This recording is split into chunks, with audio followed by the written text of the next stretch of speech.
Hello உங்களை பார்த்தா மங்களகரமா இருக்கிறீங்களா? அதனால இப்ப எனக்கு பக்தி பாட்டு மைண்ட்லயே இருக்கிறேன். பட்டனை கொஞ்சம் பெருசாயிருச்சுப்பா. இருந்தாலும் கெட்டப் தான் அப்படி. நாங்களாம் ரொம்ப லவ் பண்ணுவோம். ஆமா, என்ன வாயில கை வச்சிட்டு இருக்கிறாரு? சத்தியமா நான் ரொம்ப லவ் பண்ணுவேங்க. நீ அதுக்கு சரிப்பட்டு வர மாட்டேங்கிறாப்ல. இப்ப பாருங்க எங்க மாமாவை நான் எப்படி லவ் பண்ணுவேன்.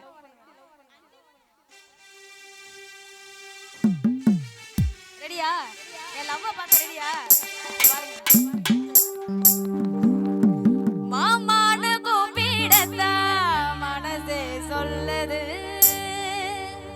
மனசெல்லாம் ஒன்ன பத்தி நினைப்பே கொள்ளுது. நீ எந்த ஊரு என்ன பேரு எனக்கு தெரியல. எப்படி தெரியும்? சொன்னீங்களா பேரை? சொல்லல. உன்னை கண்டு நானும் இப்போ பேசிடத்தான் வழி இல்ல. உங்க ஊரு கச்சேரிக்கு எதுக்கு வந்தேனோ? உங்க ஊர்ல நம்ம ஊரு உங்களைத்தான் கரெக்ட் பண்ண. சரிங்க, உங்களைத்தான் கட்டிக்கிட கனவு கண்டேனோ?